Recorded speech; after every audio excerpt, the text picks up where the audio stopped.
We are a sick, sick nation, quite literally. New figures released about the amount of excess deaths since lockdown, plus the millions of people waiting for medical care, are shocking. But what's more shocking are the devastating stories of the human beings behind the numbers. Grandmothers, grandfathers, young children, all let down by the NHS. The NHS has gone from being the National Health Service to the No Help Service. Take the case of one 87-year-old man with cancer, 7 broken ribs and 2 pelvic fractures. Can you imagine the agony he must have been in? He was forced to cling to life for 15 hours before the ambulance finally arrived. His family had to build a makeshift shelter to protect him from the elements. And then there's a 90-year-old woman, Daphne Sims, who was forced to wait 40 hours for an ambulance after a fall. That's nearly 2 days. Then, after all that, she spent the night in the back of the ambulance because there were no beds available. South Western Ambulance Service NHS Foundation Trust has said it is sorry for its response time to both incidents and that they are sorry and upset that they weren't able to provide Miss Sims with the timely response and care that she needed. Our ambulance clinicians, they say, strive every day to give their best to their patients. But sorry isn't enough, is it? Now, you won't believe what the NHS are about to do next.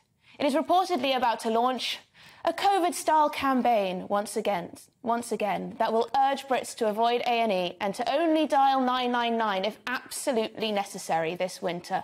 What an absolute farce. What will this kind of messaging actually do? Will an elderly woman freezing in her home think twice about calling an ambulance for fear of putting too much strain on the health service? Too concerned by wasting the time of doctors and nurses? How many times do you hear elderly relatives say, "Oh, I don't want to be a burden," when in reality they seriously need help? There are currently 6.7 million people waiting to start treatment. It's predicted that this could reach 14 million people by next autumn. 14 million, increasing by an estimated 150,000 people every month. It's shocking stuff. And let's get one thing straight. At the time that more people than ever before are waiting for hospital treatment, our NHS is reportedly planning to put out a message to tell people to avoid hospital unless it is absolutely necessary. Unbelievable. And let's not forget, it was this kind of messaging that got us into this mess to begin with. The government pumped out the message, stay home, protect the NHS.